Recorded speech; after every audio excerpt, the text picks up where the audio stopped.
제가 서울 서교회라는 데서 한 10년 담임 목사로 있었어요. 직전에. 근데 거기가 한 60년 된 교회입니다. 그래서 거기서 이제 섬기시던 그런 목사님들이 계시죠. 그래서 제가 후배도 되고 그러니까 그분들 한 분 한 분 모셔서 말씀을 이렇게 듣는 중에 윤희강 목사님이라는 분이 부목사님을 하셨었대요. 거기서. 그래서 이제 그럼 그분도 한번 모셔서 말씀을 좀 들읍시다. 그래서 윤희강 목사님 모시고 말씀을 들은 적이 있어요. 근데 제가 이제 이쪽에 와서 심사 받잖아요. 교회 개척하고 그러면 전입하면 이제 인사하고 다 있고 그러니까 심사를 받으러 이렇게 왔는데 자그마한 목사님 한 분이 오시더니 반갑게 굉장히 오랫동안 알던 것처럼 인사를 하시면서 소개를 하시는데 보니까 윤희강 목사님 동생 되시더라고요. 윤희강 목사님이 몇째 동생 되세요? 셋째. 그래서 그렇습니까? 그러니까 또 괜히 친근감이 생기더라고요. 그래서 우리나라에서는 세 사람을 넘어서면 아는 사람을 만난대요. 그래서 제가 살아가면서 원칙은 몇 가지 정했습니다. 절대 남에 대해서 나쁜 얘기를 안 한다.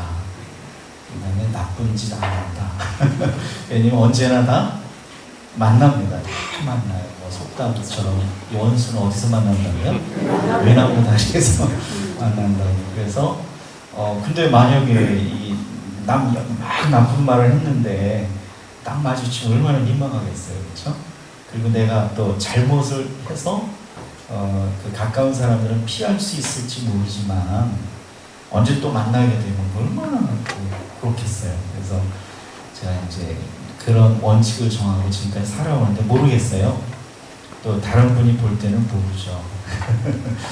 하여튼 조심을 하고 있습니다. 그래서 너무 반갑고요. 그리고 저는 이제 그 진도에 그 전도대원일 때 이제 전도를 한 마을에 전도를 하기 위해서 가 있었던 적이 있었습니다. 교회 개척을 하고 가정집에서 예배를 드리면서 그때 이제 아기가 지금 이제 결혼해서 아기도 낳고 그랬지만 아들이 어렸을 때 태어나서 5-6살 됐을 때면 6살 안 됐을 때였고 그때 막 이렇게 비 오고 그러면 우산 가지고 논두렁 걸어서 새벽 기도하고 다 젖고 그랬던 적이 있습니다. 아내가 지금 같이 와 있는데 우리는 사명이 있어서 그렇다 치고 사모들이 괜히 고생하죠. 애기도 없고 막 늦으면 빨리 오라고 재촉하고 그랬던 적이 있어요. 아래쪽은 별로 그렇게 연고가 없습니다. 연고가 없는데 굉장히 얌전한 그 형제들이 제일 얌전해 제가. 근데 제일 많이 돌아다녀 살고 있습니다. 연고 오는데 이사를 자주 다니고 그렇게 살고 있습니다. 그러다 보니까 이 교인들을 만나면 항상 반갑고 또 생소하게 전혀 느껴지지가 않습니다. 그리고 장모님이신가요? 찬양 인도하시는 분이 찬양 인도하시는데 이 찬양 가사 제가 또 예수전도단 강의를 오랫동안 했었어요. 그래서 또 굉장히 친숙하고 선포한다는 얘기를 가슴에 막 울리고 북을 치니까 또 그래요. 원래 이 심장 고동 소리랑 제일 가깝대요. 그래서 북소리가 울리면 가슴이 다 떨리게 돼 있습니다. 흥분하게 돼 있고 이렇게 기분이 고조되게 돼 있고 용기도 막 나고 제가 여기서 은혜를 먼저 다 받는 것 같습니다. 오늘 그 여전도의 헌신 예배인데 한나 여전도 맞죠? 네, 한나. 그러면 얼핏 들으면 이름이 굉장히 그 이름 때문에 그런지 모르겠지만 나이가 많으신 분을 이렇게 생각하는데 원래 더 많은 분이 계시죠. 안나라고 또. 그래서 한나는 뭐 바로 아래 이렇게 있는 걸 제가 알고 있습니다. 당연히 이제 한나에 대한 얘기를 좀 전해야 될 것 같아요. 다 알고 계시겠지만. 그리고 한나 이야기를 통해서 이제 인생 중반을 이렇게 넘어가면서 이제 후반으로 이렇게 막하는 진입에 있죠. 이럴 때 우리가 무엇을 해결해야 되겠고 예수 그리스도를 믿는 의미가 고연령대에는 어떤 의미가 있을까 이런 얘기를 좀 같이 나눠보려고 합니다. 여러분 잘 알고 있는 것처럼 이 한나는 엘가나라는 사람이 아내죠. 근데 이 엘가나가 아내가 둘이 있었다고 그래요. 한나가에서 떠나는 분인나라는 사람이 있었는데 이름에 다 뜻이 있더라고요. 한나는 은총이라는 뜻을 가지고 있고 분인나는 산호 뭐 그런 이름을 갖고 있다고 그래요. 다르게 해석하는 사람들도 있겠지만 근데 이제 현실적인 문제가 있었죠. 분인나는 자녀가 있었고 한나는 자녀를 낳지 못했는데 성경 말씀 그것을 하나님이 그렇게 하셨다라고 말씀을 하고 있어요. 하여튼 그 일로 인해서 이 당시에는 요즘도 그럴 수 있겠지만 이 당시에는 더 어땠습니까? 자녀가 있는 어머니와 그렇지 않은 어머니에 대한 뭐라 그럴까 대우가 달랐죠. 그러니까 분인나는 자기가 자녀가 있으니까 굉장히 자부심을 가지고 또 어떤 생각을 했냐면 좀 이렇게 한나를 업신여겼어요. 성경은 뭐라고 표현하고 있냐면 격분해시켰다 이렇게 표현해요. 그러니까 괴롭혔다는 뜻입니다. 쉬운 말 번역은 괴롭혔다 이렇게 되어져 있어요. 자기는 아들이 있으니까 아마 그랬던 것 같습니다. 근데 더 결정적인 요인이 있었죠. 다 알고 있는 거죠. 뭐였죠? 이 엘가나가 누구를 더 사랑해요? 네, 한나를 더 사랑합니다. 그러니까 분인나가 결국 질투했다는 얘기죠. 여기서 이제 중요한 감정 하나, 질투라는 감정이 뭐냐면 애정과 관련있는 감정이에요. 그래서 나를 향해야 되는 어떤 사람의 사랑의 감정이 다른 사람을 향해 가고 있다 그러면 불편하게 느끼는 거예요. 그걸 질투 감정이라고 얘기합니다. 근데 또 하나가 있어요. 분인나는 한나가 가지고 있지 않은 것을 가지고 있죠. 그러면 한나 입장에서 보면 사실은 이때는 시기라는 것을 나타내는 거예요. 시기 감정이 뭐냐면 내가 가지고 있지 않은 것을 다른 사람이 가지고 있다라고 느낄 때 오는 불편한 감정, 그걸 시기심이라고 해요. 그러면 한나가 사실은 시기심을 가져야 되겠죠. 그렇죠? 근데 한나는 그렇지 않아요. 왜 그랬을까요? 엘가나가 자신을 사랑해 주니까. 자, 근데 현실적인 문제는 해결이 안 되는 거예요. 그래서 이걸 괴로워하니까 그 남편 엘가나가 뭐라고 얘기하냐면 내가 너를 다른 어떤 동기보다도 더 사랑하지 않느냐 이렇게 위로를 해주려고 하는데 한나 입장에서는 위로가 될까요? 안 될까요? 위로가 되지 않습니다. 왜냐하면 그 당시에는 자녀를 낳지 못하는 것은 거의 수치에 가까웠어요. 그리고 마치 죄인 것처럼 여겨질 때고 그러니까 자녀가 없는 것이 너무 괴로웠던 것이죠. 그래서 해결 방법을 어떻게 합니까? 한나가 하나님께 매달리는 수밖에 없는 거죠. 그래서 이 한나가 아이가 없었다는 것을 하나님께서 그렇게 하셨다라는 연결되어 있는 이유가 거기에 있습니다. 결국 해결도 누가 하신다는 거예요? 하나님이 해결하신다는 거죠. 그래서 한나가 하나님께 간절히 기도를 하는데 얼마나 간절히 기도를 하냐면 그 당시에 제사장 엘리가 볼 때 뭐예요? 술 취한 것처럼 그랬다는 거예요. 아마 이제 추측컨대 요즘으로 보면 방언으로 기도하고 그랬는지 모르겠어요. 우리가 너무 간절히 기도하게 되면 어떻게 해요?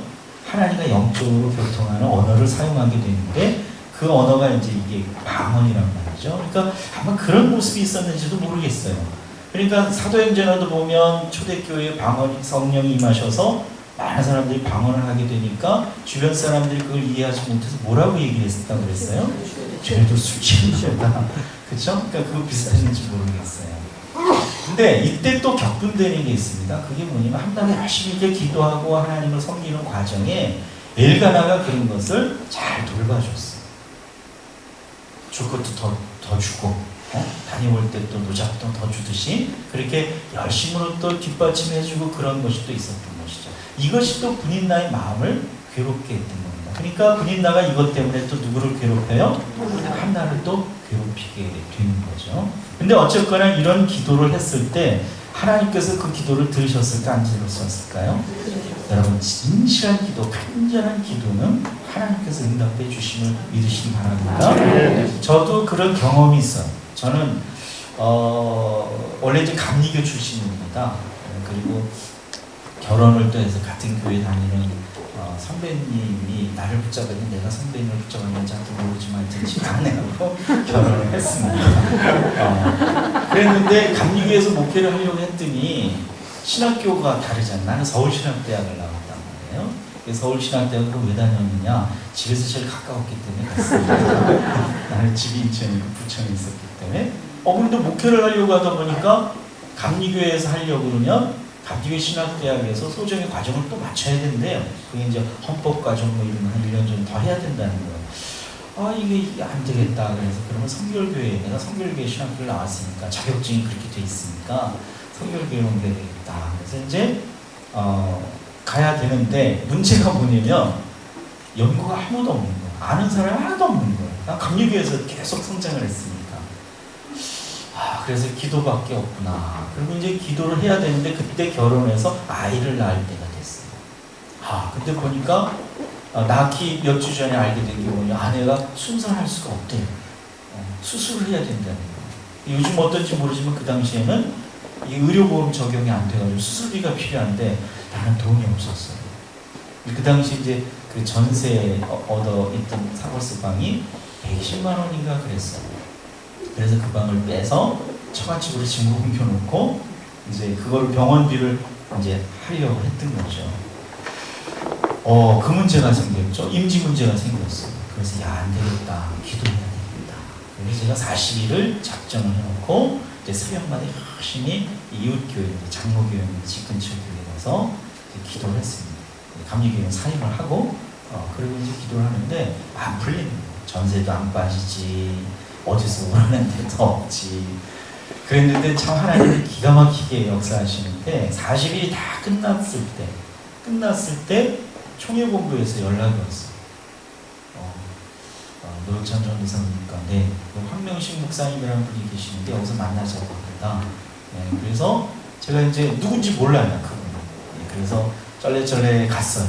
그랬더니 총무실에 이렇게 앉아 계시다가 갑자기 서로 벌써 대문에서 이렇게 알아봤습니다.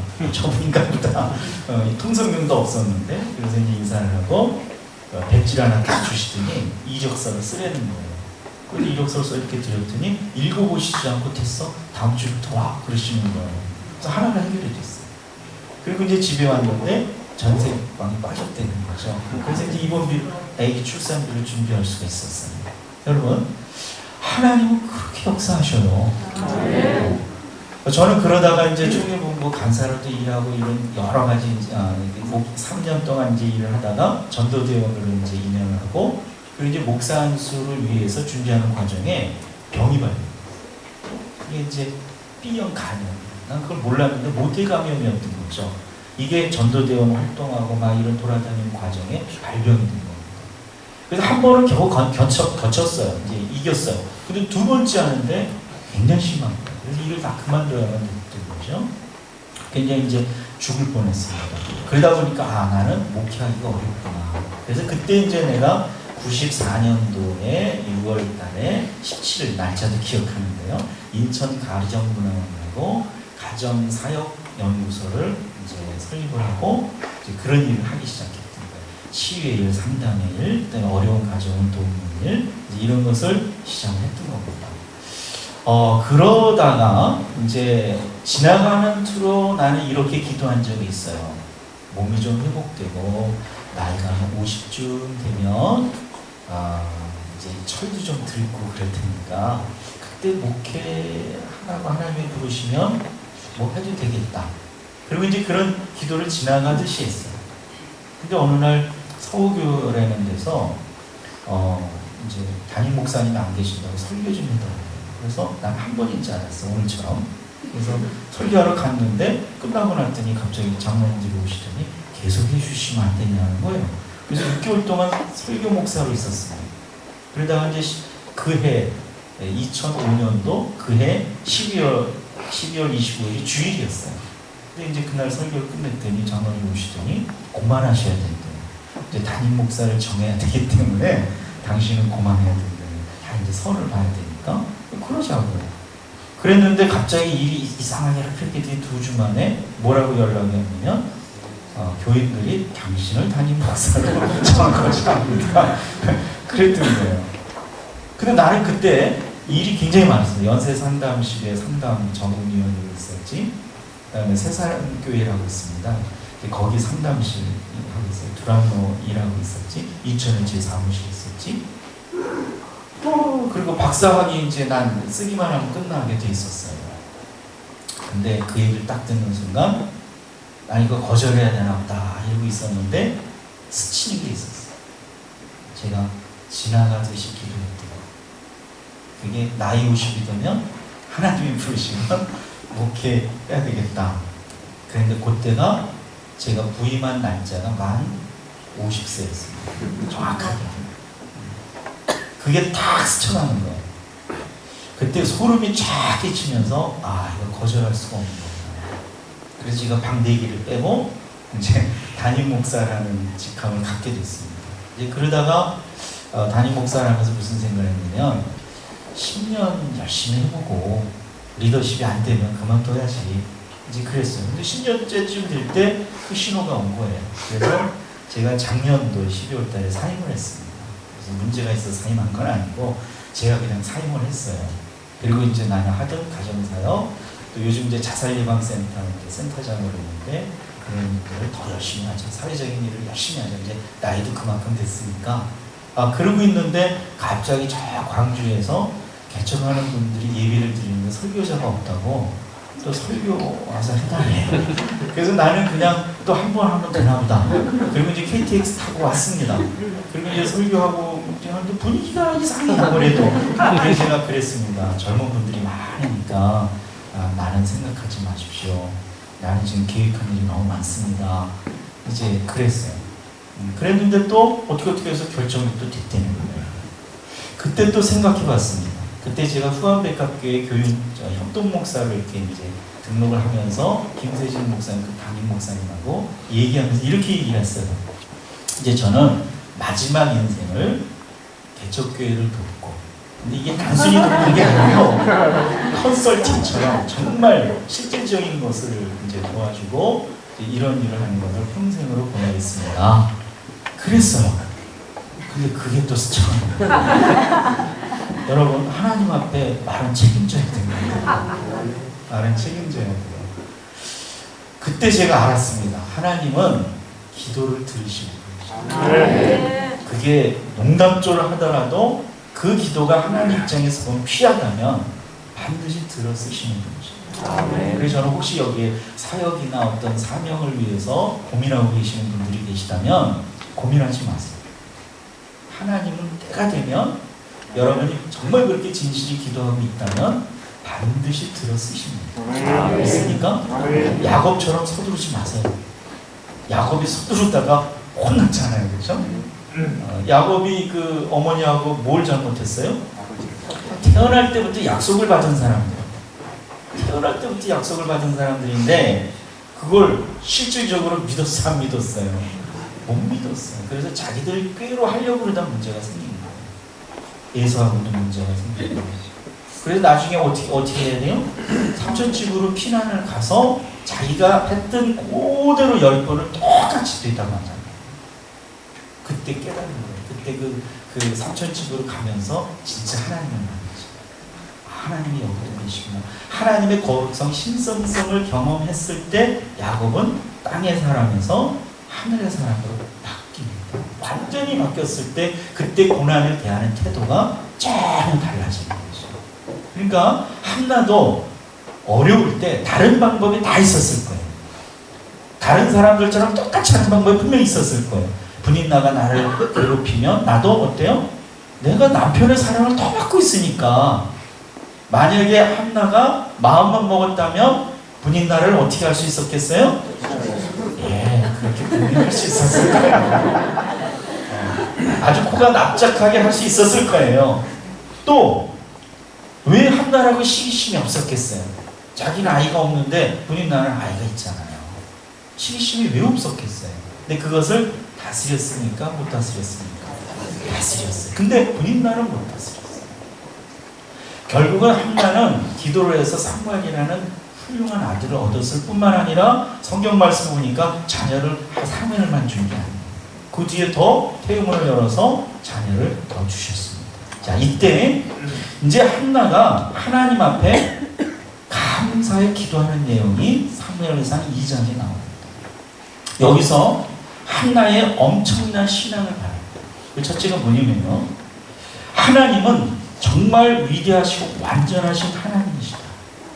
오늘 아까 어썸가 하나님 정말 광대하시고 위대하신 하나님이시라고 찬양을 했는데 그것을 깨닫습니다. 하나님이 거룩하시고 전능하시고 측량할 수 없는 지혜를 갖고 계신 분이시고 공의로운 분이시다. 여러분 성경에서 공의라는 것은 지금 우리가 많이 생각하고 있는 그런 정의 개념하고 달라요. 우리는 착각해요. 어떤 의의를 얘기하고 막 그런 정의를 얘기하죠. 성경의 공의 개념은 그 개념이 아닙니다. 착각하지 마십시오. 하나님께서 공의롭다 이런 것은 하나님은 낮은 자를 살피시고 어려운 자를 살피시고 고아와 과부 같은 힘없는 자를 살피시고 그들에게 은혜와 긍휼을 베풀어 주시는 하나님이시라는 뜻입니다. 그래서 하나님은 언제나 높은 자를 오히려 낮추시고 낮은 자를 어떻게 해요? 높이시는 하나님입니다. 그런 공의로운 하나님이시라는 거예요. 근데 우리는 우리의 의를 자꾸 주장하죠. 그래서 어떻게 해요? 의를 주장하면서 싸워요. 의를 주장하면서 사람을 해쳐요. 이제 요즘 IS라는 단체로 인해서 전 세계가 발칵 뒤집히는데 저는 그 단체를 보면서 많은 걸 배웁니다. 파리 그 테러를 일으키면서 그 젊은 사람 총기를 난사하면서 외친 말이 뭐라고 그랬죠? 알라는 위대하다. 신은 위대하다. 여러분, 그들이 가지고 있는 신의 개념, 하나님의 개념이 뭘까요? 잘못 알고 있는 거죠. 하나님이 그런 걸 원하실까요? 그것은 자기들이 신인 거죠. 하나님 신앙이 아니죠. 근데 우리 그리스도인들도 그걸 잘못 아는 사람들이 있어요. 공의, 정의 이렇게 얘기할 때 마치 인간의 정의를 얘기하는 거죠. 그래서 예전에 그 바클레이라는 분은 빌립보서를 강의하시면서 그런 얘기를 했어요. Justice is human. 정의는 인간적인 것이고 에페이케이아스 이거는 뭐냐면 관용이라는 뜻이에요. 이것은 divine, 신성한 것이다. 하나님으로부터 오는 것이다. 하나님은 사랑을 더 얘기하고 긍휼을 더 얘기하고 자비를 더 얘기하고 관용을 얘기하는 거죠. 그러니까 우리는 그런 관점에서 의를 알아야 돼. 한나는 자신이 그걸 경험했기 때문에 그런 의미에서 하나님은 공의로운 하나님이시다. 나의 억울함을 풀어주시는 하나님이시다. 이것을 깨닫게 됩니다. 이런 찬양을 올리고 있는 것을 보게 됩니다. 그러면서 한나는 두 번째로 그 말씀 속에서 일상 속에서 그것을 해결할 수 있는 지혜를 주셨다는 것을 깨달아요. 여러분 요즘은 이 IT 산업 얘기하죠. IT가 뭔가 그랬어요. 그랬더니 이게 I가 information, 정보라는 뜻이고 T는 테크놀로지, 기술이라는 뜻이라고. 그러니까 정보, 기술, 산업, 사회라는 뜻이에요. 정보, 지식이 굉장히 많아요. 근데 여러분 지식이 아무리 많아도 요즘 네이버한테 물어보면 다 대답해 주죠. 그 정도로 발달한 시대입니다. 정보, 기술이. 근데 이것을 어떻게 활용하느냐의 지혜가 없으면 이 지식이 유용할까요? 안 할까요? 유용하지 않습니다. 아무 소용이 없어요. 자랑거리밖에 안 돼요. 그러니까 하늘의 지혜를 깨달은 한나는. 그래서 자신이 지금 처한 이 문제를 어떻게 해결해야 될지를 알았던 거죠. 그것이 하나님의 방법이에요. 여러분, 우리는 인생을 살아가면서 어려움을 경험하지 않을 수 없습니다. 왜? 세상이 악하기 때문에. 세상에는 여전히 죄가 있고 죄의 세력이 있고 질병의 문제가 있고 여러 가지 문제들이 있어요. 이런 속에서 우리는 빛으로 살아가는 거예요. 그러면 이 어둠의 세력이 우리를 가만두느냐? 절대 가만두지 않습니다. 여러분, 그 성경 말씀이 그렇게 표현하잖아요. 마치 이 마귀가 우는 사자와 같이 어떻게 한다고요? 두루 다니며 삼킬 자를 찾는다. 어둠의 세력은 정말 이 빛을 싫어해요. 그러니까 교회가 조금 성장하려고 그러면 어떻게 해요? 가장 많이 일어나는 게 뭐예요? 그걸 시기를 해서 여러 가지 일들을 벌어지게 하잖아요. 내가 좀 신앙생활을 잘하려고 그러면 어떻게 해요? 우리 마음속에 뭘 불러일으켜요? 시험거리들을 잘 불러일으켜요. 그거 참 이상해요. 새벽 기도 가려고 시기 맞춰놓으면 이상 그날은 시기가 안 울어. 그런 경험 안 해보셨습니까? 저 멀리서 차를 타고 식구들이 교회를 예배를 하고 드리려고 오는데 꼭 차 타고 오다 싸움이 나. 말다툼이 나. 그러다 가지고 저는 직접 봤습니다. 그러다 휙 돌아가는 사람. 이게 아니라 뭐 교육자들은 어떤지 아세요? 설교 앞두고 꼭 사모님하고 말다툼이 생겨. 우리 육 목사님이 아니라 제 얘기하는 거예요. 그러면 진짜 무슨 생각이 드는지 아십니까? 강단에 올라가시오. 내가 이런 마음을 가지고 어떻게 말씀을 전하지? 이런 유혹이 탁 온다. 그때 이걸 어떻게 이기면 아니지. 내 감정과 상관없이 내가 맡은 사명이 뭡니까? 말씀을 전하는 거예요. 그러니까 다시 추스리는 거죠. 기도하는 거죠. 하나님 이것을 다스리게 해주십시오. 이기게 해주십시오. 내 마음에 평안을 주셔서 말씀을 잘 전하게 하십시오. 여러분, 한나는 이런 지혜를 깨달았던 거죠. 그래서 자기의 문제를 잘 해결해 갈 수 있었습니다.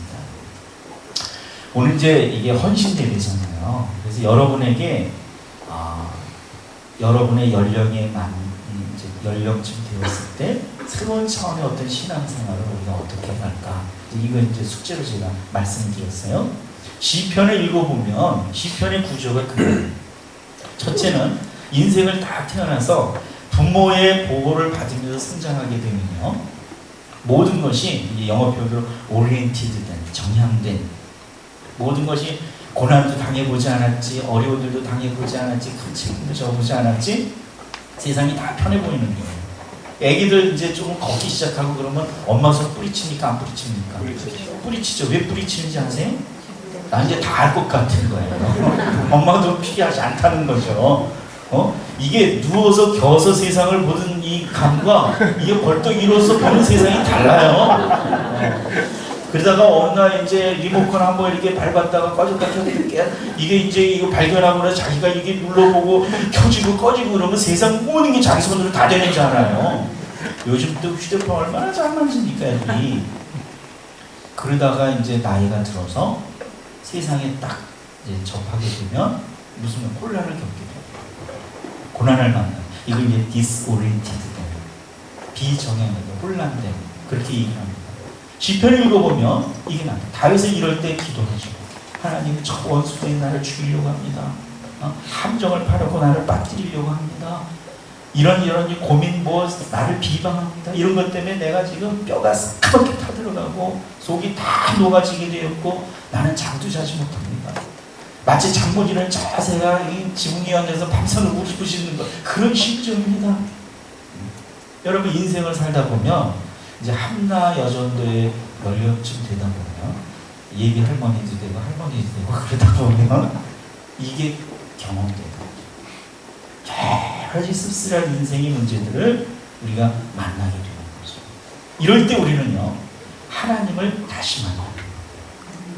아무 문제 없고 잘 나갈 때, 편안할 때, 부모님 모든 걸 다 해결해 줄 때, 안정된 어떤 생활 속에서 자기 뜻대로 다 되는 것 같은 그런 세월 속에서 하나님 만나는 것과는 다른, 마치 야곱이 광야에서 홀로 그 외로움 속에서 돌벽을 베면서 잠을 자다가 누굴 만나요?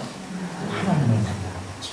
그런 하나님이 다가오는 거예요. 여러분, 이때 우리는 비로소 출애굽가정 하나님께서 그 백성들의 그 고통의 소리를 들으셨다.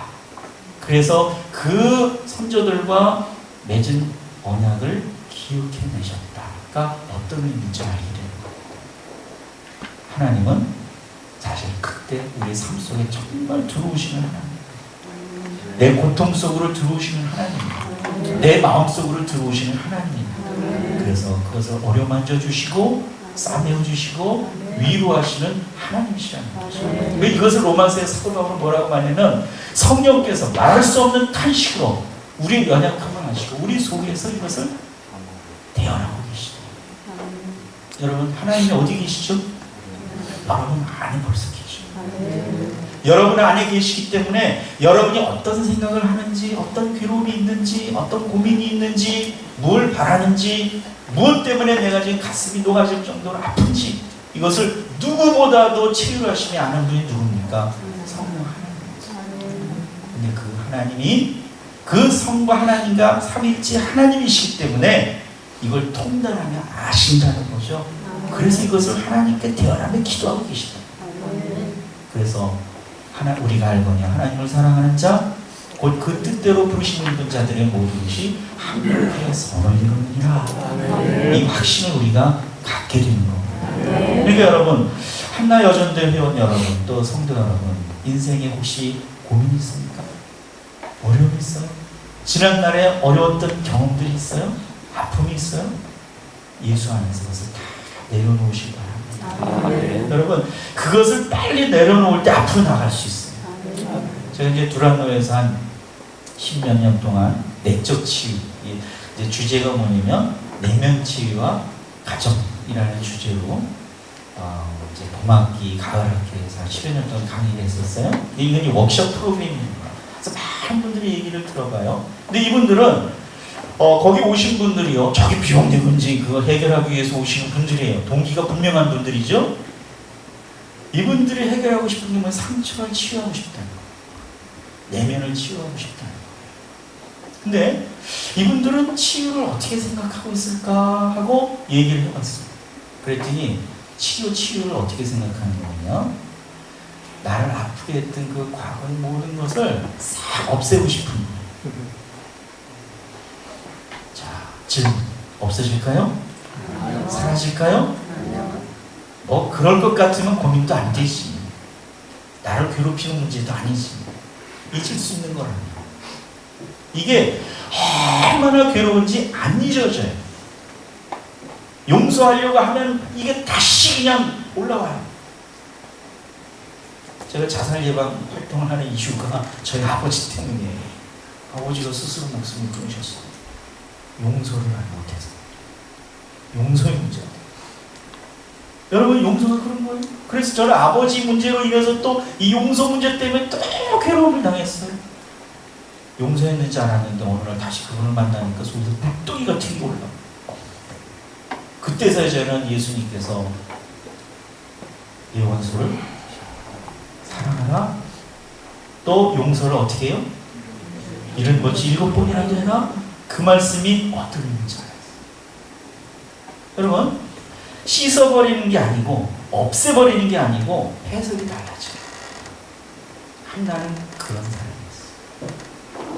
그 고난이 나를 아프게 하고 지금도 나를 붙잡고 있는 그것이 하나님의 눈으로 볼 때 어떤 것인가, 신앙의 해석이 달라지는 겁니다. 나를 보는 해석이 달라지는 거예요. 세상을 보고 이 세월을 보는 해석이 달라지는 거예요. 놀라운 일입니다. 이럴 때 신앙이 점프하는 거예요. 하나님이 더 친밀해지고 그 하나님이 나한테 인생에 어떤 계획을 갖고 계시는가가 보이게 되는 거죠. 그래서 그 소망으로 나갈 수 있는 거예요. 근데 이것을 내려놓지 못하게, 이 해석을 우리가 잘 하지 못하게 되면 이게 나를 억압합니다. 여러분, 왜 우리가 타인을 용서해야 되는지 아세요? 그 사람을 자유롭게 해주기 위해서? 아니에요. 내가 자유로워져. 내가 그 사람을 용서하지 못하면 그 사람과 나 어떤 것을 겪었는지 여러 가지가 있겠지만 그것이 나를 여전히 지배하는 거예요. 여전히 나를 붙잡고 있는 거예요. 그래서 나도 모르게 그 사람이 나를 지배하게 돼요. 주님은 그것을 내려놓으라, 해방시켜라. 그러면서 내가 어떻게 돼요? 자유하게 되는 거죠.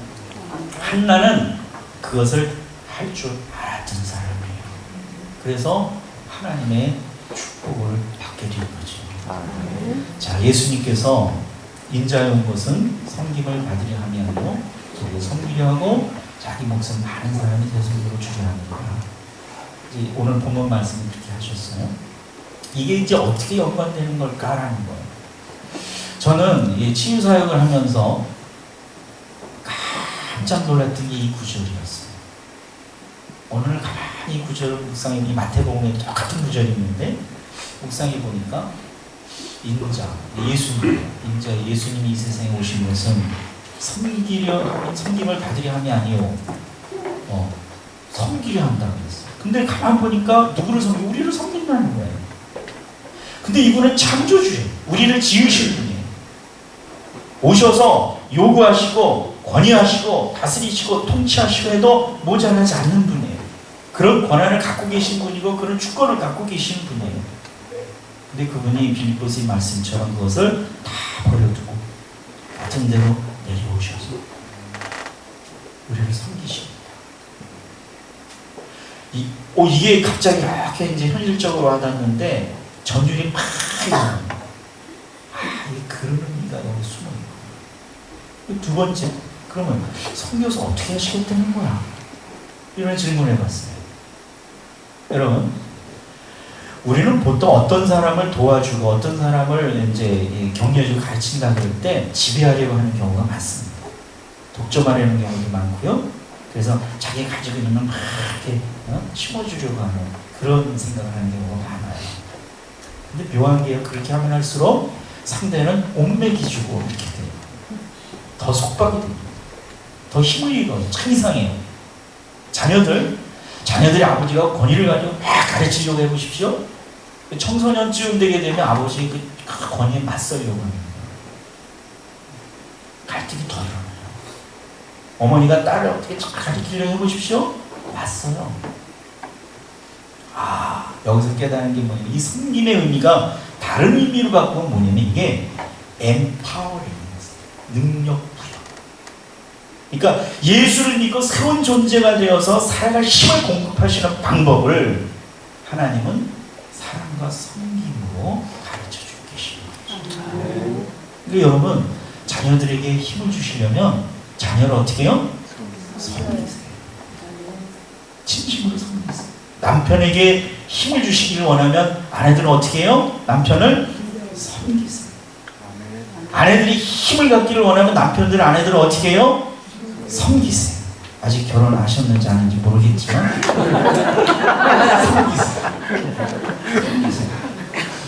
여러분, 우리 윤 목사님이 정말 능력 있는 교육자로서 목회를 잘 하시기를 원하시면 목사님 어떻게 해야 될까요? 섬기세요. 그리고 우리 목사님은 우리 성도들이 정말 신앙으로 새로운 존재가 되어서 하나님의 자녀로 열심히 세상의 소금과 빛의 역할을 하면서 살아가기를 원하시면 목사님도 교인들을 그렇게 섬겨야 돼요. 이 섬김이 서로 일어날 때 여기서 뭐가 일어나는 거냐면 능력도 상대에게 힘을 공급해 주고 예수님은 바로 그렇게 오셨다는 거죠. 그러니까 한나 여성교회가 이제 과거의 문제를 해결했어요. 이제 거기서 해방이 됐어요. 그 다음에 우리가 배워야 될 것이 뭐냐면 바로 이 섬김의 자세입니다. 근데 섬김은요, 대상이 크게는 하나님이에요. 교회도 사실 예수님을 섬기는 거죠. 그리스도의 몸이니까, 그렇죠? 그런데 이 큰 대상이 이제 좁아지게 되면 다음에 누구를 섬겨야 될까요?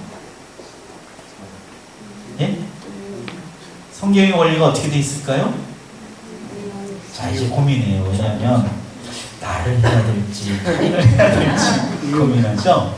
자, 근데 예수님은 이렇게 사랑을 얘기하면서 그래, 내 이웃을 사랑하는데 어떻게 사랑하라고요? 네, 자기 몸을 사랑하는 것처럼. 여기에 전제가 있는 거예요. 사람은 누구나 자기를 소중히 여겨야 되는 겁니다. 믿습니까?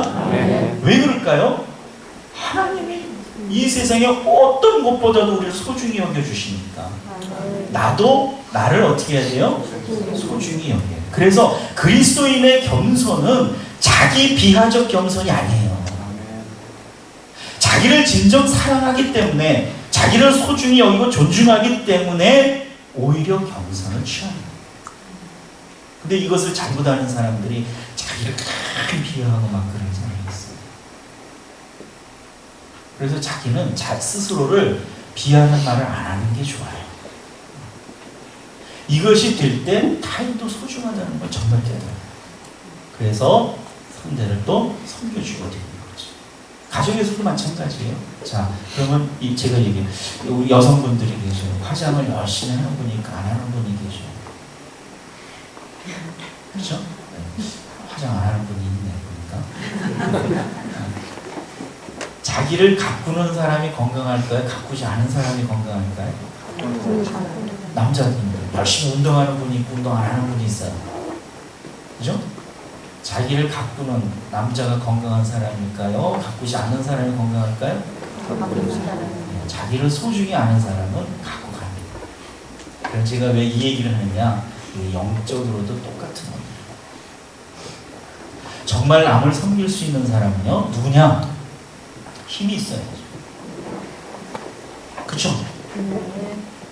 내가 기도를 자신을 위해서 기도할 줄 아는 사람이 누구를 위해서 기도할 수 있어요? 타인을 위해서도 기도할 수 있어요. 그게 소중한지 아니까. 나를 잘 가꾸고 나를 성장시켜 가려고 노력하는 사람이 다른 사람의 성장을 도울 수가 있어요. 그렇죠? 근데 많은 사람들이 자신을 가꾸지 않으면서 자신의 성장을 취하지 않으면서 남을 위해서 뭔가 막 하겠다는 거예요. 그건 간섭밖에 안 돼요.